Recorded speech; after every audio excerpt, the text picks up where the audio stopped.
बहुत बहुत शुक्रिया। बहुत समय नहीं लूँगा क्योंकि बहुत लोग हैं जिनको बोलना है और कटिहार में हूँ तो अच्छा लग रहा है। सम्मानित मंच, आप सब लोग, हज़ारों बार उनका नाम लिया जा चुका है, सब लोग मंच पर हैं, लेकिन सबसे ज़्यादा सम्मानित जनता, क्या दिक्कत है, हो रहा है रिकॉर्ड? सबसे ज़्यादा सम्मानित जनता जो नीचे बैठी हुई है और जो इस कार्यक्रम को सुनने आई है, इस कार्यक्रम का रौनक आपसे है। तो एक बार हम लोग एक बार नारा दीजिए, जय भीम, जय मंडल, फुल जोहर, बहुजन एकता जिंदाबाद। शुक्रिया। देखिए, मैं बहुत पढ़ा लिखा नहीं हूँ, मैं बहुत ज़्यादा ज्ञान की बात नहीं करूँगा, मैं दो चार बातें करूँगा क्योंकि यहाँ जितने लोग आए हुए हैं मुझे उम्मीद है कि वो सब सोशल आइडियोलॉजी, बहुजन आइडियोलॉजी और रिजर्वेशन को जानते हैं। आज क्या हालात है आप उसको भी जानते हैं। समस्या ये है कि आज़ादी के 75 साल बाद आप मजदूर क्यों हैं, आप चपरासी क्यों हैं, आप ठेला क्यों चला रहे हैं, रिक्शा क्यों चला रहे हैं, और उसकी गरीब क्यों है और उसकी एक जाति है। इस देश में हर जाति का आदमी टॉयलेट साफ नहीं करता है। इस देश में हर जाति का आदमी मजदूर नहीं है। इस देश में हर जाति की महिलाएं पूरी नहीं बेलती हैं जो बाहर हमारी बहन बेटियां बेल रही हैं। इस देश में हर जाति का बच्चा स्कूल कॉलेज से ड्रॉप आउट नहीं होता है जो हमारे बच्चे हो रहे हैं। इस देश में हर धर्म के लोगों को नहीं मारा जा रहा है जो आज मुसलमानों को मारा जा रहा है। इस देश में हर जाति के लोगों को नहीं मारा जाता है जो आज SC, ST और OBC को मारा जा रहा है, और उसके लिए जिम्मेदार है हम सब लोग। आप BP मंडल साहब की जयंती मना रहे हैं, बहुत जरूरी बात है। हम फूले पेरियार अंबेडकर, पेरियार ललई सिंह यादव, कर्पूरी ठाकुर, चौधरी चरण सिंह की तस्वीर लगी है, अच्छी बात है, लेकिन सवाल वही है, हमारे बाप के पास हाथी था, हमारे पास क्या है? क्या लगता है आप लोगों को फिर से बाबा साहब आएंगे, फिर से जगदेव बाबू आएंगे, फिर से कोई पेरियार आएगा? नहीं आने वाला है। उनका विचार है आपके साथ, आपको अपने घरों से पेरियार और फूलन देवी पैदा करना पड़ेगा, जगदेव प्रसाद पैदा करना पड़ेगा। आज मैं होटल में था तो सुन रहा था, एक साहब गए थे मिलने, वो कह रहे थे कि हम अपना पूरा परिवार सेटल कर लिए हैं। हम बोले क्या सेटल किए हैं? तो बच्चा डॉक्टर है, इंजीनियर है, नौकरी में है। एक और साहब गए मिलने, हम तो रोज़ आप ही लोगों से सीखते हैं, वो अच्छे पत्रकार हैं, फूले पेरियार अंबेडकर को जानते हैं, लेकिन अभी कर्मकांड से नहीं निकले हैं। दो तीन बातें हैं जो आपको समझनी पड़ेगी और आपको करना पड़ेगा, और नहीं कीजिएगा तो नुकसान किसी दूसरे का नहीं है। जो आदमी इस देश में जितना पहले फूले पेरियार अंबेडकर को मान लिया, जान लिया, वो आज अब कलेक्टर है, SP है, DM है, CM PM तक बन रहा है। जो कर्मकांड में फंसा हुआ है वो आज वही का वही है और आगे भी रहेगा, क्योंकि जो कर्मकांड है आपका वो आपकी अमीरी के लिए नहीं है, गरीबी के लिए है। वो आपका पैसा खाएगा, वो आपका शोषण करेगा, और जो फूले पेरियार अंबेडकर के रास्ते पर चलेगा, स्टाम्प मरवा लीजिए मुझसे, वो आज एक पीढ़ी नहीं तो दूसरी पीढ़ी में अमीर बनेगा, SP DM बनेगा, कलेक्टर CM बनेगा। अब आपको तय करना है कि आप अमीर बनना चाहते हैं, कलेक्टर SP बनना चाहते हैं, कि पीढ़ी दर पीढ़ी मजदूर रहना चाहते हैं। आपको तय करना है। यहाँ जितने लोग आए हैं आपको तय करना पड़ेगा कि अब बिंदेश्वरी बाबू नहीं आएंगे BP मंडल। आपको अपने घरों से एक एक बच्चे को, अपने परिवार को, पत्नियों को और आपको फूले पेरियार अंबेडकर के आंदोलन को घर घर में पहुंचाना होगा। मैं आपको पैसा देता हूं, मुझे अच्छा भी लग रहा है, सलमान खान टाइप का महसूस कर रहा हूं, लोग फिल्म फोटो खिंचवा रहे हैं, मैं कुछ नहीं कर रहा हूं आप लोग के लिए। मैं पेशे से पत्रकार था, वही बातें बोल रहा हूं जो हमारे बाप दादाओं ने लिखा है, फूले पेरियार अंबेडकर ने। एक बात जान लीजिए, खराब लगेगा, हमें पैदा हमारे बाप ने किया, लेकिन हमें जीने का अधिकार फूले पेरियार अंबेडकर ने दिया है, और उसके रास्ते पर नहीं चलेंगे तो आपका कल्याण होने वाला नहीं है।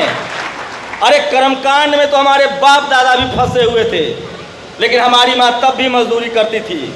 हमारे तन पर कपड़ा नहीं था, हम स्कूल नहीं जा सकते थे। दो ही रास्ते हैं इस गरीबी के मकरजाल से निकलने का, एक पढ़ाई लिखाई और दूसरा बिजनेस, जिसको हम पावर सेंटर्स कहते हैं। आप कॉलेज, मैं कोई ऐतिहासिक बात नहीं बोलूँगा, मैं बहुत पढ़ा लिखा नहीं हूँ। प्रोफेसर रतनलाल इतिहास के विद्वान हैं, वो बताएंगे। मैं मोटा मोटी बात बोलूँगा जो मुझे समझ में आता है, टूटी फूटी भाषा में। आप सोचिए कैसे आपका बेटा एसपीडीएम बनेगा पढ़ाई लिखाई से, कैसे आप सीएम पीएम बनेंगे। एक चाय वाला प्रधानमंत्री बन सकता है, आप क्यों नहीं बन सकते हैं। हम मानसिक रूप से गुलाम हैं, हमारी सोचने की ताकत नहीं है। और सोचने की ताकत इसलिए नहीं कि हमारे घर में गरीबी है, बेरोजगारी है, लाचारी है, बेबसी है और हम किसी के सहारे बैठे हुए हैं। उस सहारा को छोड़ना पड़ेगा और दो ही रास्ते हैं आपके पास, बिजनेस या पढ़ाई। और ये दोनों रास्ते आज के दिन में आपको बंद किए जा रहे हैं। मुझे किसी आरएसएस से और बीजेपी से कोई दुश्मनी नहीं है, किसी सवर्ण से भी दुश्मनी नहीं है। मेरा खेत नहीं जोत लिया है उसने, खेत था ही नहीं तो जोत क्या लेगा। हम तो मजदूर घर में पैदा हुए थे। हमारी दुश्मनी आइडियोलॉजी से है। इस देश में जिसको हम मनुवादी, जातिवादी और ब्राह्मणवादी कहते हैं, वो चाहता है कि आप ठेला चलाए, रिक्शा चलाए, मजदूरी करे, सब्जी बेचे, ज्यादा से ज्यादा चपरासी बन जाओ, ज्यादा से ज्यादा सेना में जाके जवान बनो। एसपीडीएम, कलेक्टर, सीएम जब बनेंगे तो आपको बेइज्जत करेगा। एक आदमी नौकरी करने वाला अपने कलेजा पर हाथ रख के बताए आरक्षण से नौकरी मिल गई है उसको, एससी एसटी ओबीसी माइनॉरिटी को, क्या वो सम्मान से नौकरी कर रहा है?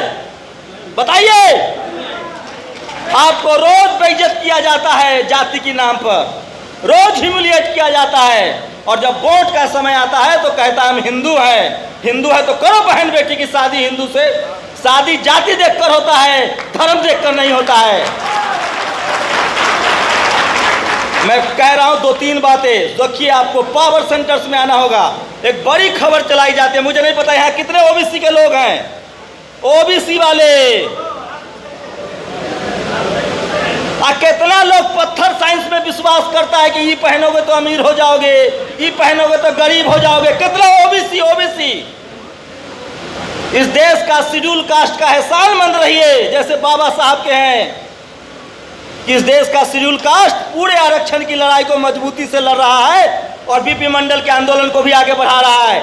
लेकिन इस देश के ओबीसी को गर्व होना चाहिए कि फूले तुम्हारे समाज से थे, पेरियार तुम्हारे समाज से थे, गायकवाड़ आपके समाज से थे, साहू जी महाराज आपके समाज से थे, लेकिन आप लोगों ने उनको भुला दिया।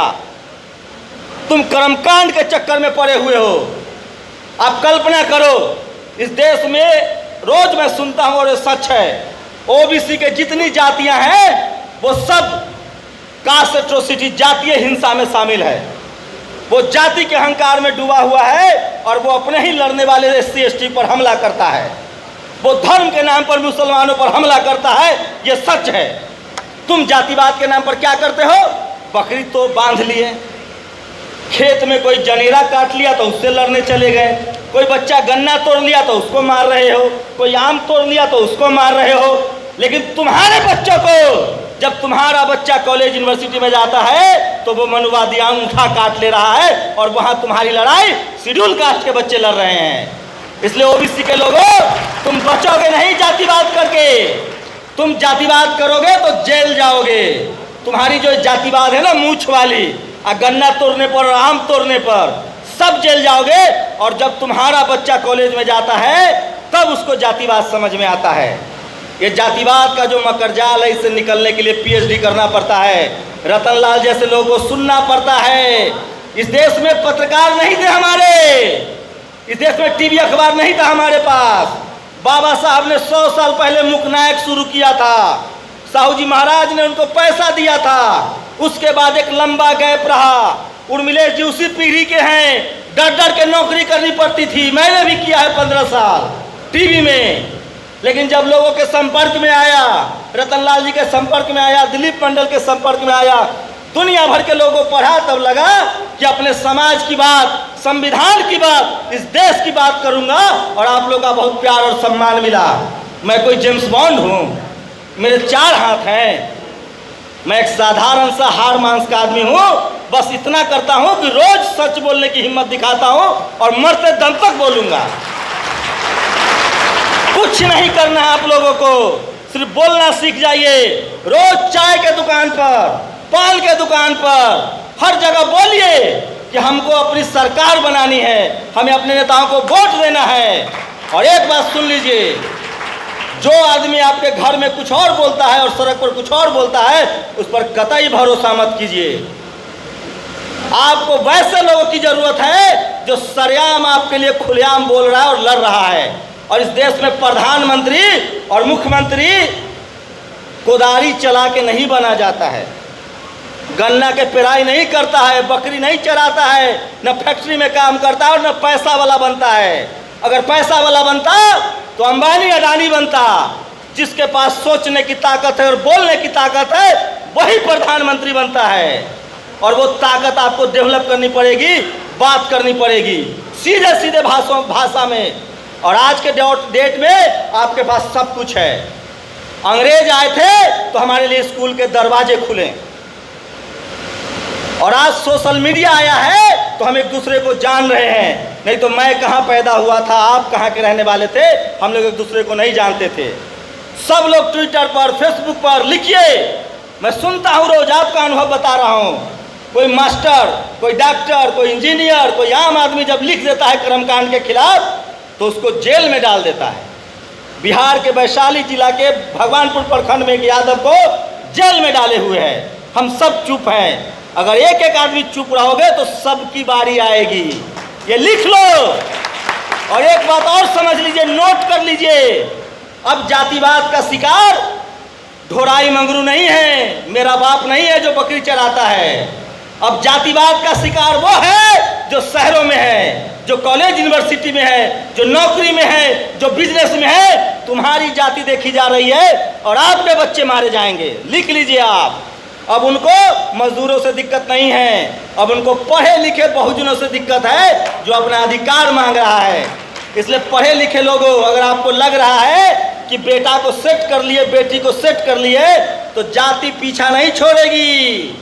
मैं एमएलए, एमपी, मंत्री, मुख्यमंत्री जानता हूँ, जाना पड़ा लालू यादव को जेल, आगे भी जाना पड़ सकता है उनके बेटा को, क्योंकि उसका समाज एकजुट नहीं है। मायावती को गाली देते हैं लोग, कर्पूरी ठाकुर को गाली देते हैं लोग, बीपी मंडल को गाली देते हैं लोग, इस देश के मनुवादी संविधान को गाली देते हैं, बाबा साहब को गाली देते हैं। इसका मतलब हम सबको गाली देते हैं। रेप जाति देखकर होता है, आपका शोषण जाति देखकर होता है। और अब सबसे ज्यादा शोषण उनका हो रहा है जो नौकरी पेशा है। इसलिए आपको लड़ना पड़ेगा, एमएलए, एमपी को लड़ना पड़ेगा, सीएम, पीएम को लड़ना पड़ेगा, क्योंकि उनकी जो पूरा जो जातिवाद है वो पता है क्यों है? पावर के लिए, पावर सेंटर्स के लिए। वो चाहते हैं कि उनको फ्री में मजदूर मिले। अमेरिका में, ऑस्ट्रेलिया में, लंदन में, यूरोप में सफाई कर्मचारी नहीं मिलता है, 10 लाख रुपया तनख्वाह मांगता है सफाई कर्मचारी। वो जाति बना के कहता है कि तुम सफाई करो, ठेला चलाओ, दूध दूहो, रिक्शा चलाओ, साफ करो, सड़क बनाओ, पुल बनाओ, नहर बनाओ, हम मजा करेंगे बैठ के। वो अखबार लेके कांख में चाप के आता है और आपका दूध खरीद के ले जाता है। उसका बेटा बेटी सब गोरा गोरा है, चिकना चिकना है। वो फिल्मों में काम करता है, वो क्रिकेट खेलता है। हमारे बच्चे मजदूरी करेंगे कब तक? बंद करो ये मजदूरी, पढ़ाई लिखाई करेंगे, हक अधिकार खोजेंगे। और उसका रास्ता बाबा साहब ने बताया है, वोट का रास्ता। और ये रास्ता हर किसी को अपने घर में एक फूले पेरियार अंबेडकर पैदा करना पड़ेगा। हो सकता है पहली पीढ़ी मारी गई है, मारी जाएगी, लेकिन आने वाली पीढ़ी राज करेगी। इसके लिए जरूरी है कि तैयारी आज से हो। सब लोग लिखना बोलना शुरू कर दीजिए। जिस दिन हम लोग 10 करोड़ लोग फेसबुक पर लिखना शुरू कर दे, यूट्यूब पर बोलना शुरू कर दे, उस दिन कोई रतन लाल को जेल में नहीं डालने की हिम्मत करेगा। ये समझिए आप लोग, खाली भाषण की बात नहीं है, ताली बजाने की बात नहीं है, ये सारी बात है मानसिक रूप से मजबूत होने की। और मैं इस हॉल में जितने पढ़े लिखे नौकरी पेशा लोग हैं, मैं कह दे रहा हूँ, जातिवाद में मेरा बाप अब शिकार नहीं होगा, क्योंकि वो मजदूर है। वो लोग शिकार होंगे जो पढ़े लिखे लोग हैं, कॉलेज यूनिवर्सिटी जा रहे हैं और नौकरी कर रहे हैं। वहाँ हमें यूनिटी बनाने की ज़रूरत है और इस लड़ाई को लड़ने की ज़रूरत है। और संविधान अगर बच गया तो हम सब बचेंगे, और संविधान तभी बचेगा जब संविधान के मानने वाले लोग CM PM SP DM बनेंगे। यही 4 चीज़ है जो आपको बचाएगा। और सबसे अंत में आपको इसके लिए तैयार करेगा वो है इस देश की मीडिया। तो टीवी अखबार तो आपके पास है नहीं, सोशल मीडिया से काम चलाना है, इसलिए टीवी अखबार को बंद कीजिए। नाक को कोई दूध पिलाता है, सांप को दूध पिलाइएगा? हम लोग करते हैं वो। हम उसी टीवी अखबार को खरीदते हैं जो हमारे खिलाफ है। इसीलिए मैं कह रहा हूँ, हर लोग जो पढ़े लिखे लोग हैं अपने दिमाग से डर को निकालिए और कर्मकांड के खिलाफ, जातिवाद के खिलाफ, मनुवाद के खिलाफ, ब्राह्मणवाद के खिलाफ लिखना बोलना शुरू कीजिए, नहीं तो आपके आने वाली नस्लें गूंगी और बहरी हो जाएंगी। आज भी आपको मारा जा रहा है, कल भी मारा जाता था, भविष्य में भी मारा जाएगा। लिख के रख लीजिए। अगर हमने अब भी इस समय बहुत शानदार समय है, अगर आज हमने बोलना लिखना पढ़ना नहीं शुरू किया तो हमारी आने वाली नस्लें गूंगी होगी। गांठ बांध लीजिए। बस 2 तरीके होंगे। मेरी पूरी लड़ाई इज्जत से और सम्मान से मरने की है। आपकी लड़ाई अगर जिल्लत से जीने की है तो जिल्लत की जिंदगी आपको मुबारक हो। मैं सम्मान से मौत को गले लगाऊंगा। शुक्रिया।